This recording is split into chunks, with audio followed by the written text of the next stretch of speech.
Played internationally more than any other sport, soccer is hailed as the most popular sport in the world. And time again, we have seen how it can change the course of history. For me, I know it has changed my life. My name is Santiago Halty and I'm 29 years old. So I grew up in Buenos Aires in Argentina. I started playing soccer when I was about 4 years old. It's just a way that I spent the most time with my friends.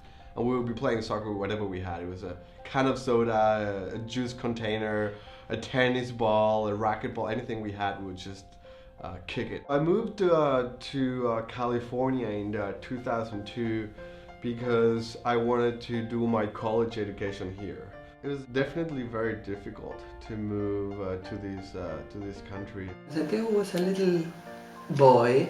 He really liked freedom. He has dreams and he really needed to do something and got the difference.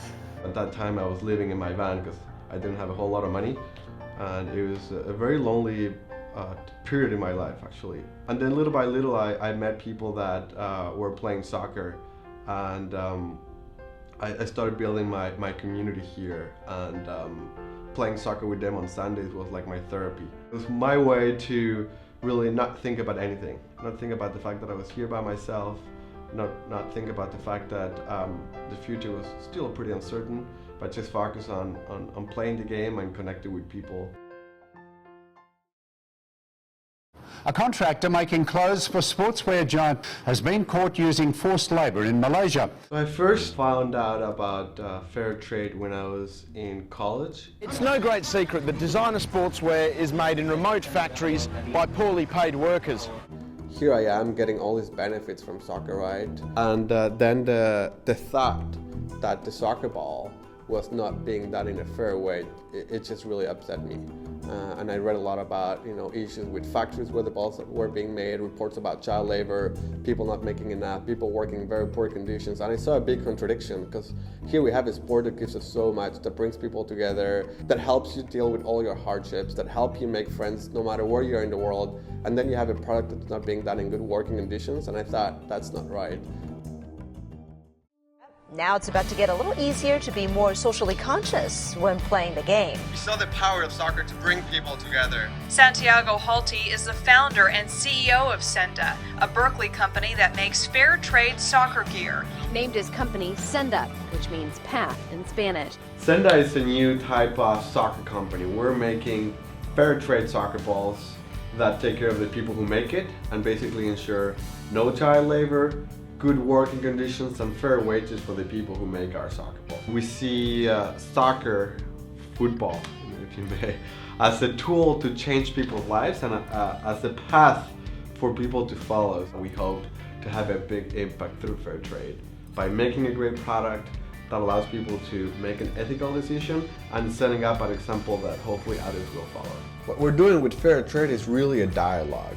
It's a dialogue about how we can make the factory the best place for people to work. How can we make it safe? And how can you make it healthy for people to work there? Senda's fair trade soccer balls are made in Pakistan, in a town called Sialkot, which is in the south, very close to the Indian border. Sialkot has been making some of the best soccer balls in the world for the last 90 years. So when I read about the Pakistani fires in textile factories in September of 2012, it was very sad.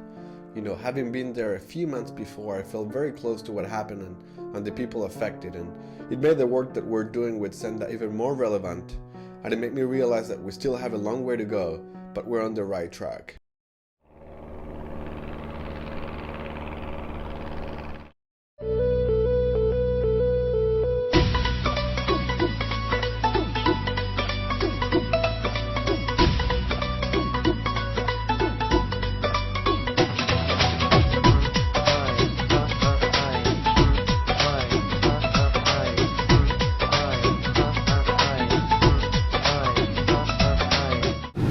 Here we are.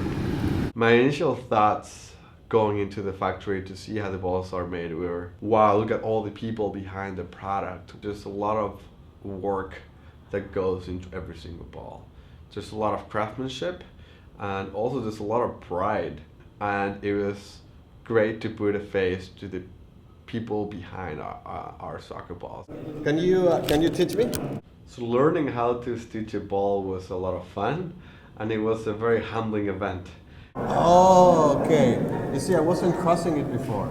It's a little more difficult now. Yeah, of course, it is getting difficult. You need to align this. I think that's enough. I spent about 45 minutes today learning, and the first one, to be honest, was not very good. It took me a while to get the speed and get the right way of just pulling and the right knot. Every time you finish a panel, you have to do a knot. The second one was a lot better. I think the second one, it was good. So one of the teachers who taught me how to make a ball was a teacher named Tahir Abbas. So Tahir is a disabled teacher. He has polio, and he was always smiling and positive. And I asked him, Tahir, what's your dream in life? He dreams to get married. Your dream is to get married? Yeah, and he dreams to have more earning, so that he is strong and stable, and nobody sees about his disability, and some good girl is ready to marry him. So it's a day off for everyone, and we're going to go play pickup soccer with a few people that work at the Fair Trade Soccer Factory.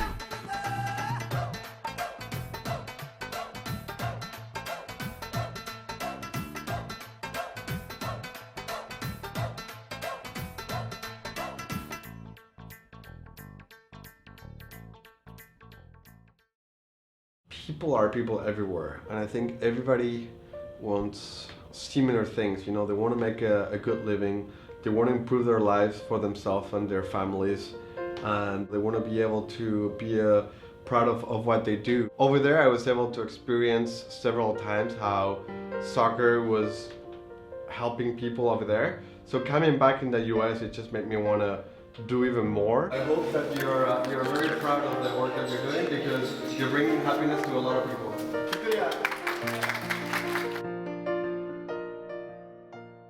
It's just really great to be able to have an impact, make the life of people in Pakistan better, but I also want to make sure that we're doing a lot here in the US. Power soccer is soccer for people with physical disabilities who use power wheelchairs. I first met Santi when he came to the gym here to check out one of our power soccer practices. And he came in and he's this young, happy-go-lucky guy. Looked like he was almost skipping into the gym, and I was like, I gotta meet this guy. He came in and we talked, and I found out he's making these fair trade soccer balls. I was like, wow, that's a great idea. We need a fair trade power soccer ball. And the relationship was born. To have a company like Senda, who knows what soccer is all about, what soccer does for people, to come in and to say to Borp, we want to be a part of your power soccer nonprofit organization, is just awesome. Senda works in different ways with 4 nonprofits that we have. So one of them is Soccer Without Borders, and they're based in Oakland, and they work with refugees and immigrants to allow them to play soccer in a safe environment. And what we do is we provide equipment for them to train on an ongoing basis. Because I think coaching is also another form of teaching. I guess the idea was that soccer is probably the most effective way to bring people together, and then using that space to then also introduce like an element of education. The other nonprofit that we work with is Street Soccer USA in San Francisco in the Bay Area. They work with homeless people that are trying to get off the street, and they use soccer as a way for them to set up goals, to build community and a team. Senda is able to fulfill this vision to change lives through soccer, thanks to the support of soccer lovers who choose to make a difference.